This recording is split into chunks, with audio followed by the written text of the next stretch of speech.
Okay, so I think it's about 11:30, so we'll carry on if everybody's okay. So I hope you enjoyed the first session this morning. I certainly did, and we've got a lot more really good talks to come.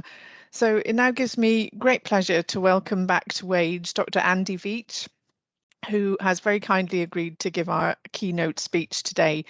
So many of you will know Andy, but he's a gastroenterologist in Wolverhampton with an interest in advanced endoscopy and endoscopy training. So he's currently the president-elect of the BSG and past chair of the Bowel Screening Advisory Committee for England. He's also past chair of the World Gastroenterology Organization Endoscopy Committee. And Dr. Veach has a very strong interest in quality improvement for endoscopy and is lead for QI of endoscopy services for the European Society of Gastrointestinal Endoscopy. He's published widely, including the BSG guidelines on antithrombotics in endoscopy, and led the production of the BSG standards for upper GI endoscopy. And he's very kindly agreed to talk to us today about the new BSG guidelines on antiplatelet and anticoagulation. And I know he's really had to put himself out to do this, but he's also agreed to join us in person to take any questions at the end of his talk. So I'd be really grateful if you could type any questions in the sidebar, and we'll make sure that they're put to Andy after his talk. Thanks very much. Over to you, Andy. Thank you for inviting me today to talk about the updated BSG and ESG antithrombotic guidelines. These are an update from the 2016 version to a scheduled 5-year update. One of the things I'd like you to pay particular attention to is the additional patient information sheet, which is available as an online supplement on the GUT website and also on the BSG website. And one of the things which is really special about these guidelines is that we've included very strong patient representation, and these patient information sheets really reflect the patient's questions and what they want to know about antithrombotics. I think that can really help inform us when we're discussing this with patients. So just to give a little recap about the guideline development group, there were 7 gastroenterologists on it from BSG and ESG, and we were probably the least important people on here. We had 2 hematologists from the British Society of Haematology, and they were from the Thrombosis and Hemostasis Task Force, and so experts in this field. We also had an interventional cardiologist representing the British Cardiovascular Intervention Society, and as I mentioned, we had 2 patient representatives representing major thrombosis charities. We undertook an extensive review of the literature since 2015, at the time of the last literature review for the last guidelines, and we used GRADE methodology. When we're managing patients on antithrombotics, as always, it's a balance of risk. It's a balance of risk between hemorrhage and or thrombosis. And we have high and low risk groups for hemorrhage and high and low risk groups for thrombosis. And putting that matrix together is how we determine each individual case. So what's new in these guidelines? Well, just to give a quick summary before we go into a bit more of the detail, we've given some updated advice on aspirin. We've given updated advice on high-risk atrial fibrillation. Importantly, we've got new evidence for safe discontinuation intervals for the DOACs. We've updated the advice on mechanical heart valves. We've revised the risk categories for endoscopic procedures. We've talked a bit about polypectomy on clopidogrel, which I know is a very hot topic. We've given more specific advice on when to restart the drugs, and we've also given a specific advice on GI hemorrhage and antithrombotics. And as I've mentioned before, very strong representation from patients and consideration of their needs in these guidelines.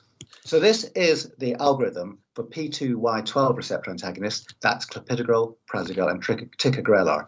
And I'm going to highlight the main differences compared to the previous guideline. For low-risk procedures, we've moved all gastrointestinal stenting into low-risk procedures. We have an evidence base for that, and that's presented in the guideline itself. I'm not going to go through it further today for the sake of time. In high-risk procedures, after a lot of inquiries and some new data, we've further considered polypectomy in patients on clopidogrel monotherapy in small polyps. And we've now advised that we can consider, and I'll discuss the evidence base a little bit later, cold snare, colonic polypectomy, less than a centimetre on continued clopidogrel monotherapy. In terms of the high-risk procedures and low-risk conditions, another area which has caused some inquiries is the interval for stopping clopidogrel, which we've moved back to 7 days. So for simplicity, we wanted to keep all P2Y12 inhibitors at the same interval. This is a low-risk group. There are very few patients who are just on prasugrel or ticagrelor monotherapy.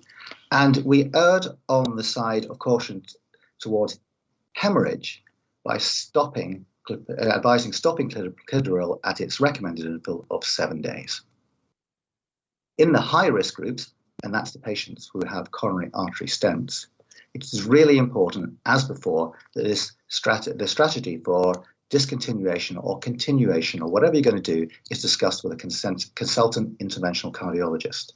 And again, I haven't got time to go through all of the evidence in this presentation, but things have really moved on in the last 5 years with this. There are different types of stents, there are different intervals depending on whether it's an acute coronary syndrome or an elective procedure. And in these patients, as we'll emphasize again, that the intervals need to be discussed with a consultant interventional cardiologist, ideally the one who put the stents in. This is the algorithm for anticoagulants, for warfarin and for the DOACs. And again, I'm going to highlight the differences compared to the 2015 guidelines. The main ones are around high-risk conditions for atrial fibrillation and the duration of discontinuation of DOACs. If I go to high-risk conditions for atrial fibrillation, we've moved all metal heart valves into high-risk conditions. So the aortic bileaflet valves have now been moved into high-risk condition. This isn't particularly because of new data, but it comes into line with the European cardiology guidelines, and we are a European guideline here. And again, the details behind that are discussed in more detail in the guideline itself. There are certain categories of people with atrial fibrillation and other risk factors who are at high risk of thrombosis and should be considered for bridging. And again, we for simplicity, we put it in as clinical categories, and we're not asking people to calculate CHADS-2 or CHADS-VAS scores. And I'm going to discuss this again in a little bit more detail in the presentation, because this is a new area. In terms of the intervals for DOACs, this is now evidence-based. Previously, we'd said to take the last dose of drug at least 48 hours before the endoscopy. We've now said to take the last dose of drug 3 days before the endoscopy, which is a bit more definitive, but not greatly different. And there is an evidence base behind this, which I'm going to discuss in this presentation. So, just going back to basic principles, what do we need to know in patients on antithrombotics who are undergoing endoscopy? So in whom can we safely stop the treatment? How long do we stop it before endoscopy? When do we restart? Should we bridge with heparin? What do we do if someone bleeds if they're on an antithrombotic? And again, importantly, because these things are all critical to the patients themselves, they're a risk to the patients, what should we tell the patients? In terms of strategies, in terms of the drugs, we can temporarily withdraw the drugs, and the timing of this is partly based on the pharmacology and increasingly based on evidence-based studies. We can continue the therapy if it's just a diagnostic procedure or there's a low therapeutic risk. We may swap therapies. So if a patient's on clopidogrel monotherapy, we've advised you can stop it, but you may decide to just give them aspirin as an alternative if they can tolerate it. And patients who are on dual antiplatelet therapy, we always advise to continue the aspirin. Bridging with heparin, I'm going to discuss it in more detail. So just to update the advice on aspirin, in the previous guidelines, we recommended caution in large EMRs or ESDs greater than 2 centimeters and other high-risk procedures, but based on more updated evidence, which is all set out in the guidelines, we recommend continuing aspirin for all endoscopic procedures with one exception, and that was ampulectomy. In the case series of ampulectomy described, there's a major bleeding rate of up to 25%. Now that may be exceptional, but in those exceptional cases that really needs to be discussed and managed on a case-by-case basis and look at the risk of thrombosis in that patient. Aspirin's important. And it's really important to find out why the patient's on aspirin. Is this for primary or for secondary prophylaxis? And secondary prophylaxis means they've got a legitimate cardiovascular reason for being on it. There's some good evidence for continuing aspirin in a number of circumstances, not just endoscopy. So in these big studies, including more than 50,000 patients, in patients who discontinued their aspirin for a good indication, they got 3 times the rate of cardiovascular or neurovascular events. And importantly, 70% of those occurred within 7 to 10 days of stopping the aspirin. So within the sort of timescale, you'd be stopping it for endoscopy. In a small randomized controlled trial for non-cardiac surgery, the incidence of major cardiac events was 5 times greater in the aspirin interrupted group, and there was no increase in bleeding. In a study of GI bleeding, and this is important for the acute situation, randomizing patients to low-dose aspirin or continuing low-dose aspirin or placebo resulted in a double the rate of rebleeding on the aspirin group. But importantly, the all-cause mortality was almost 10 times higher in the group that stopped aspirin. So lots of evidence for continuing aspirin. And just to sort of put the final nail in the coffin, for primary prophylaxis, there have been 3 randomized controlled trials now which have shown no benefit of aspirin for primary prophylaxis. Looking at risk factors, patients with atrial fibrillation have an annual stroke risk from just over 1% up to 15%. And this can be calculated using the CHADS-BASC scores, which is the updated score. The CHADS-2 score is actually the one that's been used in most of the trials, which I'm going to describe. And unfortunately, the 2 of them aren't really equivalent, and you can't just translate one score to another easily. For that reason, we've been pragmatic in the guidelines and described clinical scenarios, so you don't have to calculate CHADS scores. We know that warfarin or DOACs reduce risk, and the British Society of Haematology guidelines recommend bridging with low molecular heparin if you've got a CHADS score of at least 5. But again, we're not asking you to calculate that as a score. We've made it simple for you, hopefully. For dual antiplatelet therapy, that's aspirin plus one of the P2Y12 inhibitors. That's generally given in the case of coronary stents. For bare metal stents, rarely put in now. You only need it for a month. The intervals for drug-eluting stents, as I say, is a lot more complex now. There are a variety of different drugs there and different indications, and the evidence base has moved on. That really needs to be discussed with an interventional cardiologist. Importantly, in large studies, if you withdraw the antiplatelet agents in the patients with coronary stents, there's a 40% risk of acute MI or death.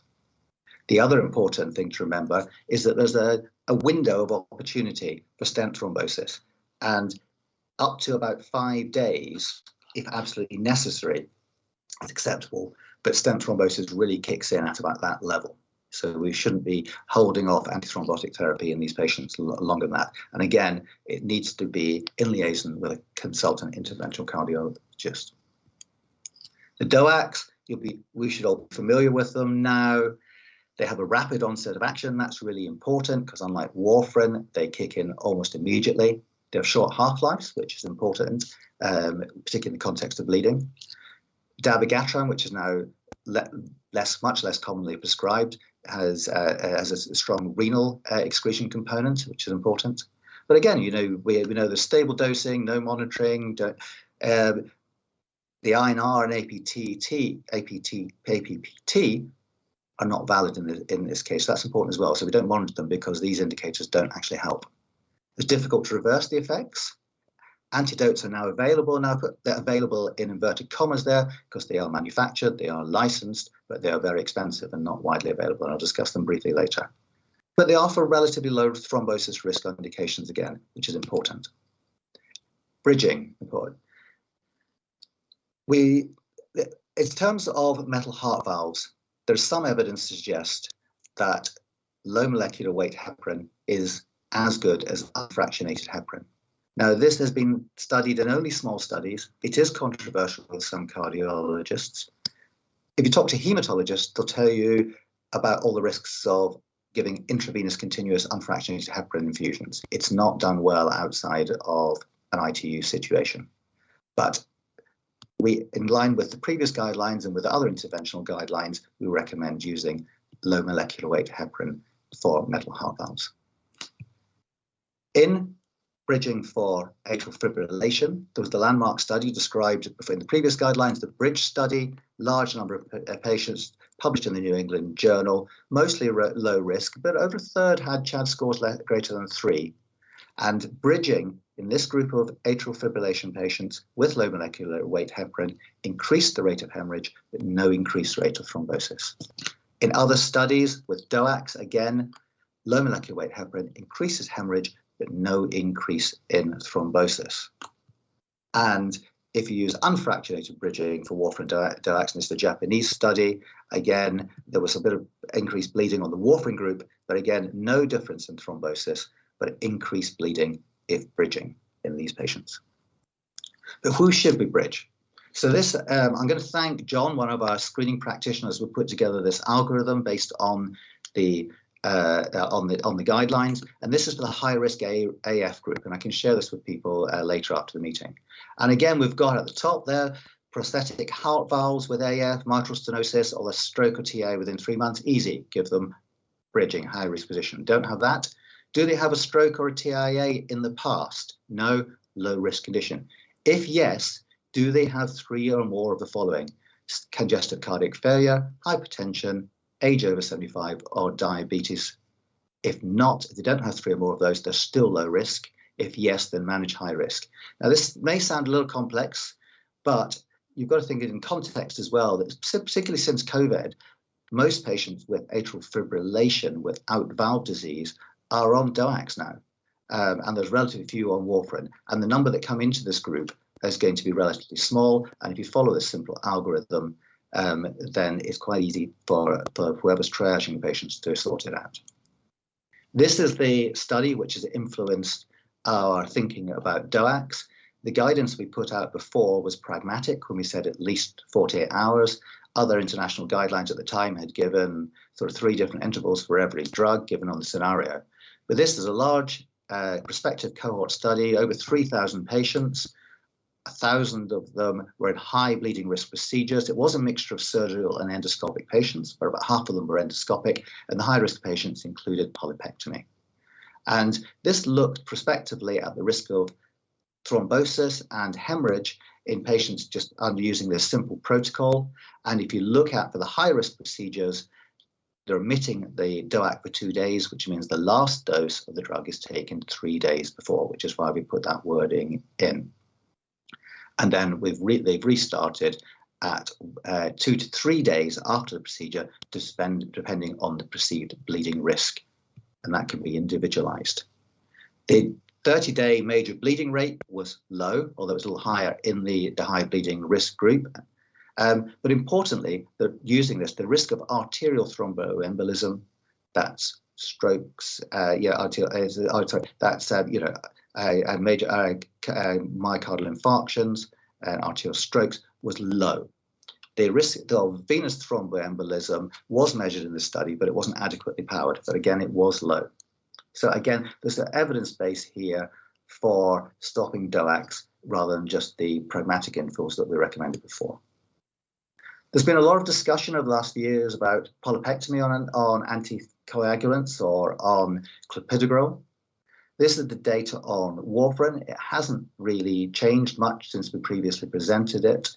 There are 4 studies here. There's a further study from 2019, a Japanese study. Again, all of these studies show a high risk of bleeding in patients, even with cold snaring, even with clipping, if you on continued warfarin. So we don't recommend even cold snaring on continued warfarin in these guidelines. On clopidogrel, there was the first study as a previous meta-analysis, which we described before. Trouble is, it's a meta-analysis of small, low-quality studies, which suggested it may be safe to do small polyps, take off small polyps on clopidogrel. Since then, there's been a randomized controlled trial published in Gastroenterology of small polyps. Majority were less than a centimeter. 100 odd patients in each group, clopidogrel versus placebo. Now, this study was designed to look at clopidogrel versus placebo, but actually, almost 80% of the patients were on dual antiplatelet therapy. There are a number of problems with the study. There was a high bleeding rate in the placebo group, and there are relatively small numbers for looking at a rare event. However, on the basis of this and other evidence, we thought that, and consideration, that it was probably safe for cold snare polypectomy less than a centimeter if you're on clopidogrel monotherapy, and that can be considered on an individual basis. In terms of restarting antithrombotics, and this is for elective procedures, not for bleeds. As I said, aspirin, don't stop unless it's, except perhaps for ampulectomy. For the clopidogrel, prasugrel, ticagrelor, 1 to 2 days, and that's based on the pharmacology. Dual antiplatelet therapy, as I've said, consult an interventional cardiologist. The DOACs, we've got evidence base for stopping them 2 to 3 days afterwards, depending on the perceived risk. I think if there's some very high risk procedures, perhaps, such as ampulectomy, ESD, whatever, you may want to do it for longer, but then you need to consider the thrombosis risk. Warfarin remains unchanged. Restart on the evening of procedure, bearing in mind that it takes 2 to 3 days till therapeutic effect. But again, every individual patient has their own balance of thrombosis versus hemorrhage. Managing GI hemorrhage, we gave a bit more advice on it in this guideline and produced a specific section. Obviously, you do everything as normal in terms of resuscitation. I think we recommend this is a case for early endoscopic intervention. If they're on aspirin for secondary prophylaxis, we recommend continuing it. If it has been stopped for whatever reason, then we recommend restarting it as soon as hemostasis is achieved. If they're on it for primary prophylaxis, I would think about stopping it permanently. Continue dual antiplatelet therapy and liaise immediately with a consultant interventional cardiologist. If you do have to stop it, remember, there's a 5-day window in which to restart before you're really getting into stent thrombosis and major risk. Anticoagulants, we recommend withholding at the presentation. Warfarin, reverse with vitamin K and PCC, that's well established. With the DOACs, most of them have short half-lives, and if it's a low-risk patient, then you can often ride it out until the drug wears off. There are 2 antidotes now, which I'll mention in a second.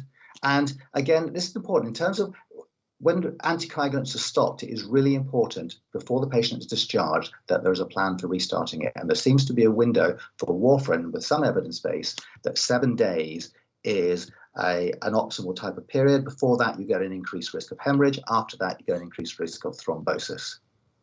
There are 2 antibodies available for DOACs. Idarucizumab for dabigatran, again, not very commonly needed these days, and indexinate has now just been approved for GI bleeding.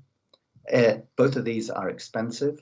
I don't know what the final price for andexanet in the NHS was, but it was originally coming in at £15,000 per case. I know that's been reduced, and these are for selected high-risk cases. So, final slide. In terms of the recommendations, consult the guidelines, consider the limits of the evidence base. I know few people read the whole guidelines, and there are 11,000 words of text to back up those 2 algorithms, which most people just look at. Consider the consequences of thrombosis, not just hemorrhage. Consider alternative procedures or deferring the procedure, particularly if it's just temporary antithrombotic treatment. Consult with colleagues in other specialties appropriately. Remember to explain the risks, benefits, and uncertainties to the patient so that you can make a joint decision. We haven't really discussed about non-pharmacological interventions, but I think clipping of polypectomy in patients who are going to be restarted on anticoagulants is a reasonable way forward, although there isn't huge evidence base on it, and we need more research on it. So, thank you very much. I look forward to a nice lively discussion at the Q&A session. Thank you. Thanks very much, Andy, for that really excellent presentation. It's so good to hear that in such detail, and particularly helpful to have you here for what I hope too will be a lively discussion. So I'm sure, as with any new guidelines, that's prompted lots of queries and questions. So if I could just ask people to write in the sidebar, or if they need to, put their hand up and we can direct the question to Andy. So first one from Umakant, thank you for that, is about prophylactic LMWH in patients with major GI bleeds when warfarin is stopped. Hi, yeah, thanks, Hayley, and thanks for inviting me. I said that in the future I hope to be there in person, and I'm sure all of you do. Actually. That would be great, thanks. That would be great. Again, there's not a great evidence base around this. We've said that if you've got a very high risk patient, someone with a metal heart valve, then we haven't really discussed prophylactic. If they have a GI bleed, then you have to think about when to restart their anticoagulant, whether it be warfarin for a metal heart valve. So we've said that consider in these patients, if they're at risk of ongoing bleeding and at high risk of hemorrhage, at high risk of thrombosis, is to start them on low molecular heparin after about 3 days. I say this isn't strongly evidence-based. This was a sort of consensus opinion. This sort of big data doesn't really apply to this very high thrombosis risk group, where there is a sweet spot of around about 7 days, perhaps 7 to 14 days max, at which to restart anticoagulation. Just to re-emphasize that and going slightly off the point, is that every patient who'd come in should have a thrombosis plan, an antithrombotic plan. Because the trouble is, we know patients coming through the ED, they get sent to AMU, they then may end up on a gastro or surgical ward or a care of the elderly ward, or whatever. The antithrombotics are stopped. We do the endoscopy, but it does need someone to think about these particularly important questions about when to restart, and particularly if it's going to be after the patient's discharged. But in this particularly high risk group, then I think in the case of someone with a metal valve, then I think it'd be reasonable to start, at least with heparin, it's got a shorter half-life, you can stop it again. You can reverse it to a limited extent with protamine. IV heparin you can switch off. Low molecular weight heparin, protamine has a limited effect against it, and it's still going to have an effect for, best part of it, 12 to 24 hours afterwards. But it's a balance of risk. These are there's a small group of high risk patients, and again, involve the cardiologist for advice as well. Lovely. Thanks, Andy. Questions are coming in thick and fast now. So the next one was from Miles. He's asking for help about ERCP and acute cholangitis from Stone is patient on P2Y12S. This will be, I'm sure, mean something to you, but not me. Yeah, just stent and don't cut. Yeah, no, I think that's perfectly reasonable. Is that if you've got a sick, sort of septic ERCP patient, then we don't need to cut. We can always stent. Getting drainage is the important thing. And then you've got time to think about what to do about their antithrombotics and discuss it appropriately. There are risks, if you have to keep someone on a stent for a prolonged period of time, particularly if they just had coronary stents put in. But again, you've got thinking time there and time to discuss it with the relevant specialists. Great, thank you. Jill Swift from Cardiff says, fantastic talk, thank you. Do you have a separate consent form for patients stopping anticoagulants? How do you advise patients coming for surveillance with previous polyps, and should they stop anticoagulants in case further polyps found or risk coming back for a further procedure? If we're doing appropriate colonoscopy, that's an important thing now, we should be expecting polyps in at least 20-25% of cases. In bowel cancer screening, it's easy. We're going to be expecting polyps in, around 45-50% of cases. So, you can decide on this. You can discuss it with the patients as well, because some patients don't want to stop. But in my practice, we treat them as high risk and stop their anticoagulants on the basis that we're likely to do polypectomy. And I think that's probably easier now with the revised surveillance guidelines. We're really just restricting the surveillance to patients who are particularly high risk of having recurrent polyps. I appreciate under the old guidelines, most of the patients who are coming up for surveillance would have clean colons. Again, it's a conversation you can have with the patients, and we often do. And some patients say, look, I don't really want to stop my anticoagulant, and I'll take the risk of having a repeat procedure. Yeah, great, thank you. Durai is also saying, thank you. The flowchart in deciding on the need for bridging therapy is very helpful. Given the risk of stroke when stopping clopidogrel in high-risk patients, should they be bridged with aspirin? Yeah, I think that's reasonable. Yeah, I mean, because we've got no problem with aspirin. First thing I often do is I just ask them, can they tolerate aspirin? Some patients can't, and if they do, switch them to aspirin. I think that's a perfectly reasonable thing to do. It's still giving them protection. Yeah. Great, thank you. Question from Mitten in Swansea. Should individual hospitals or trusts come up with a process to involve interventional cardiologists' advice in those select cases? So, i.e. contact on-call interventional cardiologist or the cardiologist who intervened on a particular patient. Some of these patients may need endoscopy on USC basis.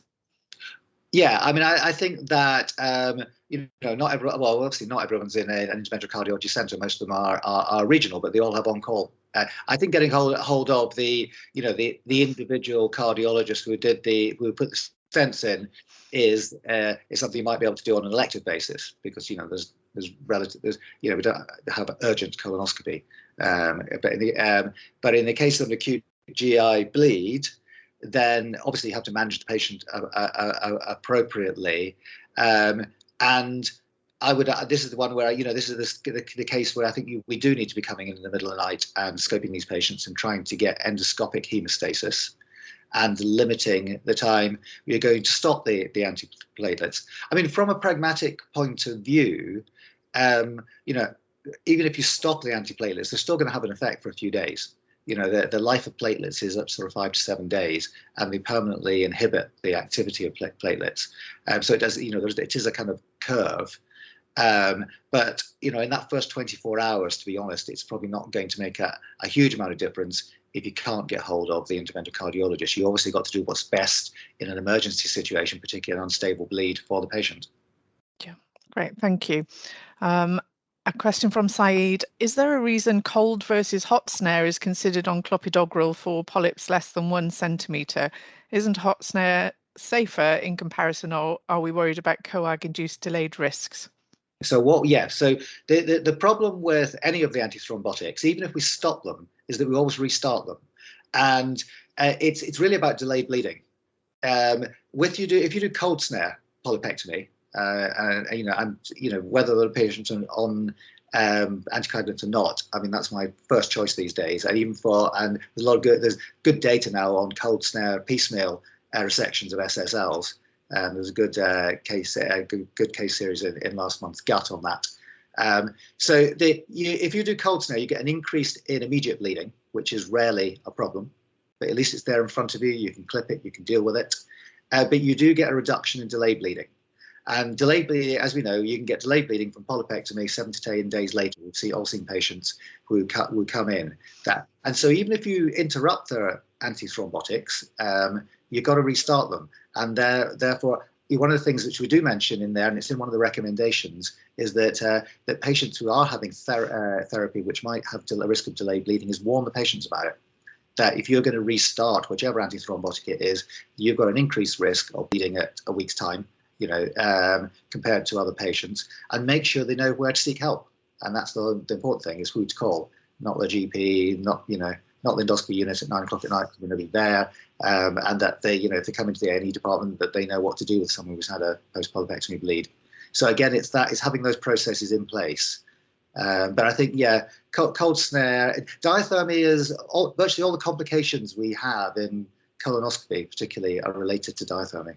When it comes down to it in one way or another. So if I can avoid it, I do. Great, thanks. Durai is making a comment to say that we had patients on clopidogrel prophylaxis following TIA-CVA who developed disabling stroke when their clopidogrel was stopped pre-polypectomy. Yeah, and again, this is why we need to have the conversation with the patients, and that's why we've really stressed the the patient involvement in this. If you look at the patient information sheet, I think I would recommend it. And even if you don't give it to the patients, I think it really helps you ask the patients the right questions. Is that there's a balance of risk here? And I've had a patient. You often, unfortunately, don't hear about it, or you hear about it weeks later or months later as why they didn't turn up for their endoscopy, or you see them as a follow-up. So it isn't zero risk. And some patients may, and you've got to think about the consequences. As I say, if patients bleed or they have to come back, then we can usually deal with it there and then. It's rarely life-threatening, particularly in the colon. If a patient bleeds in front of you, then while you're scoping, you can usually do something about it. If the patient has a stroke, then it can be permanently disabling. So, there is a small risk, and we will come across it. So that's why it is difficult, and it's not just that. That's why I do encourage people to read the guidelines, not just look at the algorithms, which are almost sort of too helpful. Yeah, great. I think I'll bring John in now because he's been waiting patiently, and then we can come back to questions in the sidebar if that's okay. Thank you, Andy. John. Hi. Hi, John. Hi, thanks ever so much for joining us. Really appreciate your talk and the thing. I just wanted to push you a little bit further about the cold snaring on clopidogrel. And I think you said it really nicely there, that it doesn't sort of, when you read the text, there's some nice stuff in there, and it's one of the things that you could consider, as it were. In your own practice, would that be your standard, that you would, if you came across somebody who had a sub-centimetre polyp, you would A, cold snare them, and B, you'd be happy to do it if they were still on clopidogrel? Yes, I would personally. I would put a clip on it, although, but I would do it. There's a lot of background to this. I was being quite heavily lobbied by a number of people who've been doing this anyway, even before the Chan paper, to revise the guidelines in advance of the scheduled time. But when you actually look into it, although that Chan paper is the best we've got, it's just not quite good enough to say that it's safe. And I think you have to, I think you have to make an individual basis on it. I don't want people to be influenced necessarily by what I'm willing to do. You have to be happy with it yourself, and the patient needs to be happy. But again, if you cold snare something and it bleeds in front of you, it's all about it's about therapy and preparation. I always make sure the clips are out ready on the side. Someone doesn't have to go and rummage in a cupboard for them. If you're going to be doing when you're doing therapeutic colonoscopy. So yes, I would do in that instance. So if you've got patients, again, that patient who developed a stroke, because you've got to think the majority of polyps we see are under a centimetre. We do see some larger ones in bowel cancer screening, but the great majority are under a centimetre. And if someone's on clopidogrel and isn't able to switch to aspirin, then it would be reasonable to continue it. And if they've got a 2 centimetre polyp, then they come back. There won't be many patients in that group.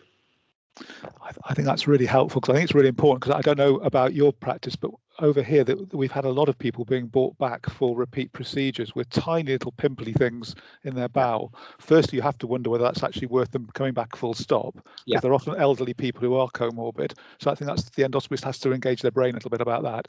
But secondly, it just seems the risk benefit surely must be in favour of taking a small thing off at the time if you're going to, rather than the patient having to go through a whole cycle of bowel preparation and what have you again. So I think that's really good. The other thing which I think was really helpful was your response to Jill, actually, about the fact that you regard polyp surveillance patients as high risk.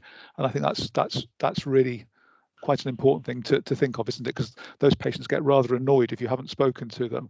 And then you bring them back, and every time they've had one, then they've had a polyp, and you bring them back again, and they've got another little polyp, tiny thing, and then they're brought back for another procedure. So I think that's really, really helpful, Andy. Thank you. Yeah.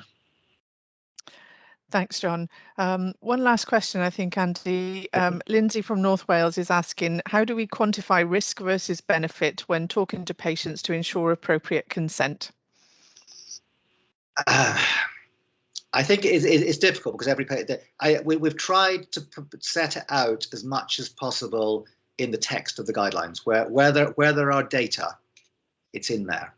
If there aren't hard and fast figures we can give you, which you can say that will apply to this patient. I think we have to say that, I think we have to be very sure that we're doing an appropriate procedure for an appropriate indication, because there is a risk. We should be doing that anyway. And I think we have to say to the patient, I don't think up to now we have been very good at all in having that conversation with the patients that there's a risk of thrombosis. We just say, we often, defer to the guidelines. So I think that's good. Can you hear me, by the way, because you've frozen? Yeah, no, I can hear you fine, thanks. Okay, good. John, is that an old hand or do you have a new question? Sorry. I think Miles, please. An old hand. Okay, one from Miles, please, and then a couple more in the sidebar.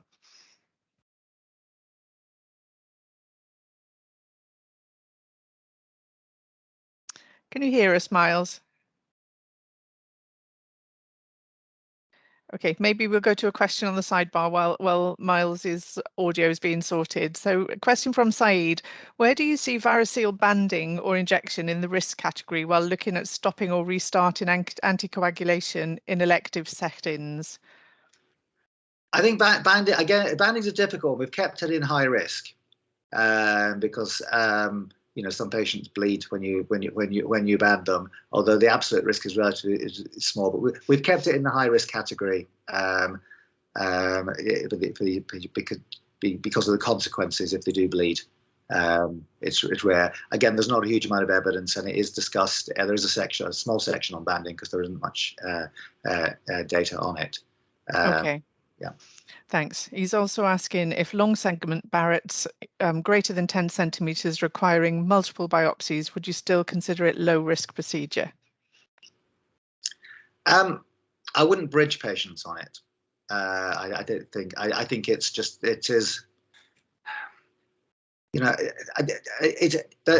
found one case report in the whole of the literature of someone having a life-threatening bleed, or a just major bleed after Barrett surveillance, and that was in a patient who had high-grade dysplasia. It's just not our. I don't think it'd be interesting to see what the audience think. Our experience of patients being readmitted with significant bleeding after even 20, 30 biopsies from a Barrett segment. But I wouldn't go so far as stopping it in my practice. But I think you might warn the patients. Okay, thanks, Andy. Miles, we saw your sign. Hopefully you're unmuted now. Do you have a question for Andy? Yes, well, not actually a question, but I'd just like to pay tribute to Andy in this area. I was on the endoscopy committee with him back in 2005, and I got the antibiotic brief and he got the anti-thrombotic brief. And he's had to work an awful lot harder than me. And I think this is the third iteration of the documents. And I think it's a tremendous piece of work that Andrew's done over a very long period of time. And I think Wade should actually pay tribute to that formally here.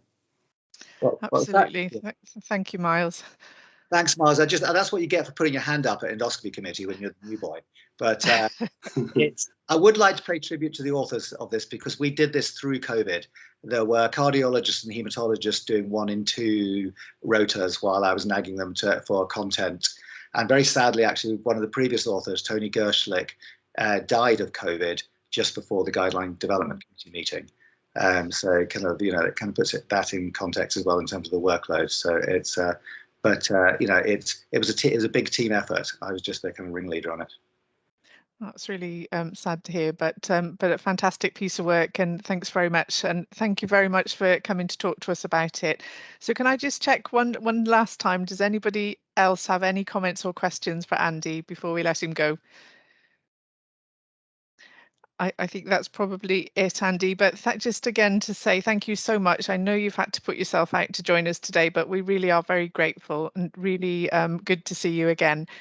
So I think we will finish there and go into a sponsor session and then lunch. And if we could all come back for 1 o'clock, and thank you once again to all of our morning speakers and chairs. See you all at 1 o'clock. Thank you.